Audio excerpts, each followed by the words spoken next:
Hello everybody, Jay here. I sit before you today all wrapped up nice and warm and cozy in my amazing, soft, fleecy bathrobe because for some reason it is freezing in this room today, which, I mean, you might think, duh, it's Alaska in the winter. Of course it's cold, but I've got 3 little space heaters over here below my desk that usually keep it nice and toasty to the point that I have been known, actually, to crack my window at 10 below before in this room.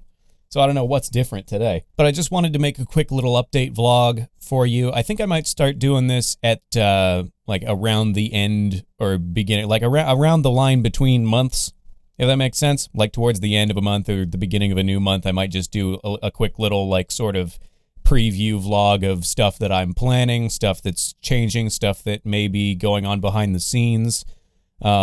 To kind of give you guys a rough idea of how things are going from a production standpoint and give you a little sneak peek into what games might be coming down the pipe in the future. And the reason I decided to make this vlog today of all days is because today the impossible happened. I actually managed to get my hands on an EVGA for the Win 3 RTX 3090 GPU. For those of you who aren't super PC savvy, the GPU, or graphics card, is the main component that causes video games to look pretty and run well, and the new series of RTX 3000 cards have been disappearing off the shelves, figuratively speaking, literally the second they are restocked. I have actually been following a Discord server for the last couple weeks now that sends me an automatic notification every time a new card or a new processor or something comes into stock.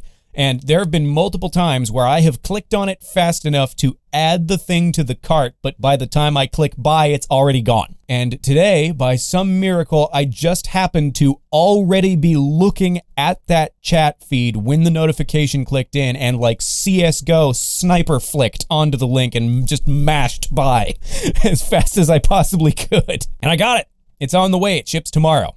Thank you, Newegg. So, the reason I'm telling you that is because that opens up a couple of avenues that I've been looking forward to for a while, and so have you guys, from what I understand. First and foremost, actually, I should clear the air on something real quick. You may remember recently I made a pretty big stink over Cyberpunk 2077 and how I thought it was unacceptable that a PC that's around, like, the new generation of consoles as far as specs, like this thing, like I said, has got a Ryzen 1950X processor and a GTX 1080 Ti, which I feel like is around the performance of the new generation of consoles, Xbox Series X and PS5, in that it can run most games at 4K 60 frames a second. It's not even most games, actually. It can run literally any game except Cyberpunk 2077 at 4K 60 frames a second. For most games, it can actually hit 4K 120 or somewhere around there. And some of you may be thinking it's pretty hypocritical of me to take a big steaming dump on a company for not optimizing their game well enough that old rigs are capable of running them, and then proceed to immediately dump several $1,000s into upgrades. But wait,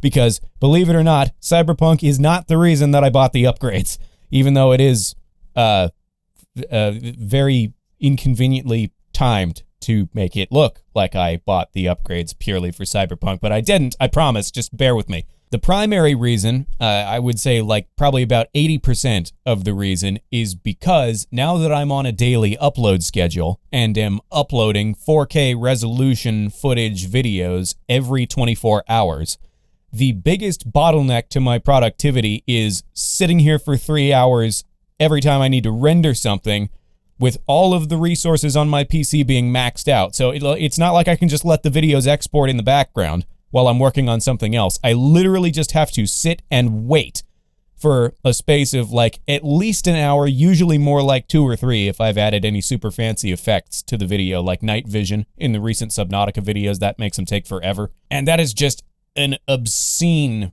render time for videos that are only like 15 or 20 minutes long. And sometimes it even makes this PC chug so much that the render completely crashes and I have to start completely over, which is why you may have noticed videos have been late occasionally these last couple days. Like particularly the night vision thing in Subnautica for some reason causes the rendering to just absolutely shit itself, and I needed to restart some of those videos multiple times so the videos wouldn't end up being processed until like noon the next day.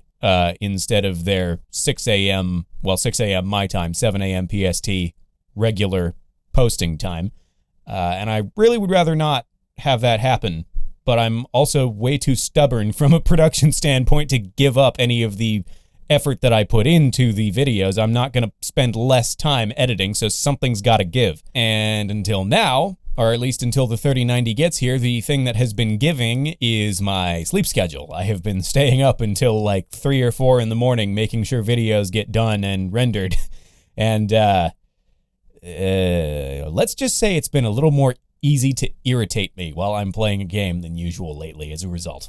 Not that I'm complaining or putting any of that on you guys. Again, I want to be absolutely clear. This is my own slave-driving nature that I have foisted upon myself for this ungodly schedule that I've been keeping to. And I realize it's not healthy, and I realize I should be doing it different. Which is why I made the incredibly intelligent decision to piss away almost $2,000 for a new graphics card, so the videos will hopefully render in roughly real time instead of 6 times the amount of time that is the length of the videos. Yeah. Did I have to dip into my savings that I had already had earmarked for, like, buying groceries and stuff during this year that I'm making daily content and making absolutely no profit from it? Yes. Was that intelligent? No. Am I going to pay for it later? Probably. Would I still do it again anyway? Hell yes.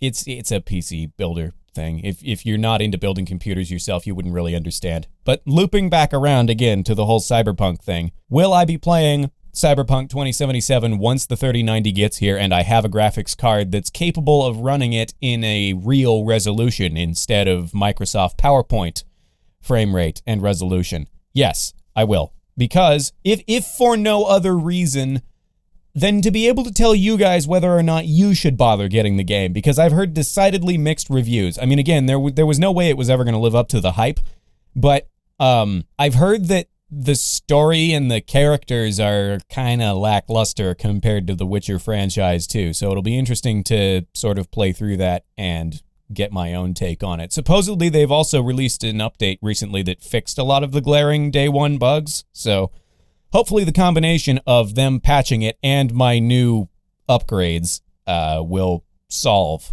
the problems that I was having before. And actually, the 3090 is not the only upgrade that I'm getting either. I'm actually working on building an entire new PC because, see, here's the game plan. There is a little bit of a method to the madness. Up until this point, since like 2018, I have been running a 3-PC setup because that was the only way to be able to get the level of production quality that I wanted for the videos and still be able to stream to Twitch at the same time if I so chose.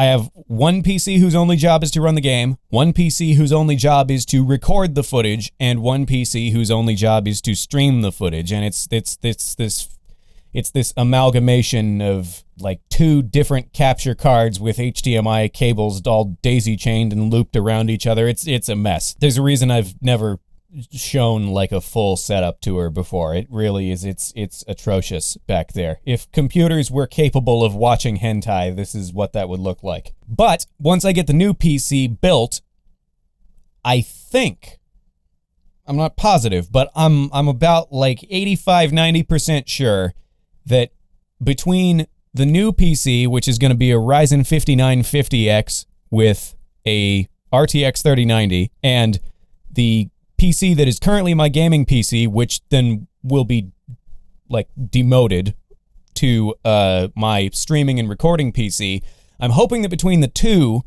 they'll be able to handle all of those tasks between the two of them, and I will be able to sell the existing PCs. So the hit to my wallet is not actually going to be nearly as bad as it may sound at face value. But I'm hoping that now, especially since I've heard that NVIDIA has made some amazing leaps and bounds with shadow play with the new generation of cards, I'm hoping that I'm going to be able to go back to using shadow play as my primary method of recording gameplay rather than having to lean on the capture cards, because from what I hear, you can record basically any resolution and frame rate you want with shadow play with negligible to literally no performance hits that you can perceive. So the plan is to record the gameplay with shadow play and also have the recording software of the capture cards running as a backup. That means that hopefully the days of me losing videos to corrupted footage are over, because I finally am going to have some built-in redundancy.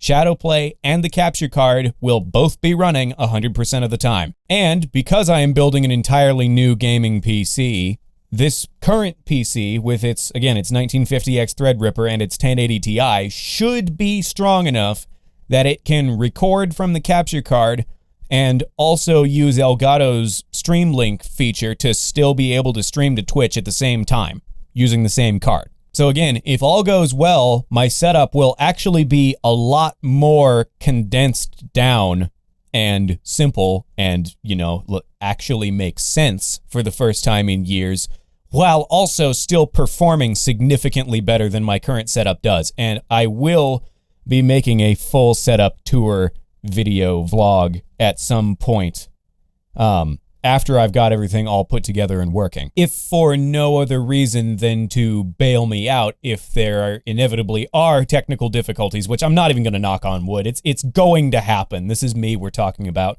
Filming a setup vlog or potentially a mini-series of vlogs of me trying to fix the things that don't work. That should bail me out of any potential problems that could happen with the whole needing to stick to the daily upload schedule thing. So again, more info on that whole situation as it continues to develop. And for those of you that are wondering, the new upgrades when they're in place should also hail the return of the No Man's Sky VR series, because I'm pretty sure I figured out what it was that was causing that to glitch. I was not aware yet that right after I recorded episode 10 of No Man's Sky VR, like literally just a couple days later, their next generation update dropped, which is all the improvements and stuff that they've made for the next generation of consoles, which got automatically applied to PC, since PCs don't really have generations, so you can just assume if there's changes being made to next gen, then PC is getting them too. Stuff like increasing draw distance so that you can see farther before things like pop in and out of your field of view, increasing the density of like grass and plants and stuff. They made it so that, get this, they made it so that instead of having 4 players maximum in a co-op like team in No Man's Sky VR, they made it you can have up to 32 now. 32 players on your fire team in No Man's Sky. We're going to have to do some community shenanigans with that. So stay tuned. Eventually, you guys may be invited to come hang out at my private island in-game, and we'll set up like a Starfish Galaxy headquarters a couple mountains over or something. You don't get to live on my private beach. That's mine. I found it. I was there first, but I will, if I'm feeling generous, allow you to rent some land on my planet for the low, low price of leaving a like and hitting the sub button. Anyway, kidding aside, if the 3090 is capable of competently running Cyberpunk, then you bet your ass it's going to be able to run No Man's Sky VR. So as soon as I get the 3090 here, it's going to sort of happen in 2 phases. I still haven't managed to get my hands on the 5950X. That new generation of processors is disappearing just as fast as the NVIDIA cards are and are not being restocked nearly as often. So for now, as soon as the 3090 gets here, I'm just going to take out the 1080 Ti, cram the 3090 in its place, and just have that run as the only component of the new PC that I currently own shoved into the existing PC. And that should hopefully give me a hell of a boost even before the thing is finished. So hopefully once that's in place, the No Man's Sky VR series can resume immediately, because again, I know that is far and away the most popular series on the channel right now, and if you're a relatively new viewer, there's probably like a 90% chance that's how you found me. So trust me when I say that I am absolutely planning on returning to that game absolutely as soon as I can. And that also means, since I can only record in 4K 60, anyway, unless I'm playing like a super, super high-octane PvP game where I need every frame that I can possibly squeeze out of the graphics card at a time, I will probably be turning ray tracing on. Ray tracing, and if I can swing it, HDR. I really want to start uploading 4K HDR videos with ray tracing on, just because that makes the graphics whore inside me so, so very happy. So if you thought I was uploading high-quality content up until now, oh boy, buckle up. Anyway, I think that's about all I had for this vlog. So for now, as a reward, if there's anybody still watching this video, I am going to give you all the opportunity to choose which episode gets posted tomorrow. Because tomorrow, I am going to be recording the 4th and potentially the 5th episodes of Subnautica. I'm not sure how many of you noticed, but episodes 2 and 3 were actually recorded at the same time. They didn't even cut off at the place that I originally planned them to cut off because I'm just that bad at managing my time when it comes to creating content. That's why the opener for episode 3 didn't show any gameplay and it was just me in the headset with the green screen background, is because that actually took place in the middle of what ended up being episode 3.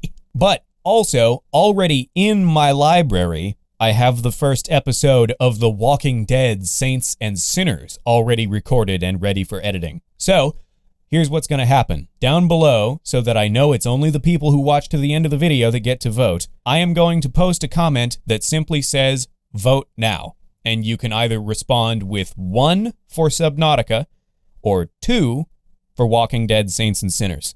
And I will tally up and tabulate the results, and by the time it's time for me to start editing tomorrow, I will begin work on whichever one it is that you guys choose. So anyway, thank you everybody for watching this little update vlog. I hope you all are having a lovely day and had a wonderful Christmas weekend. I will see you all tomorrow for whatever it is you choose.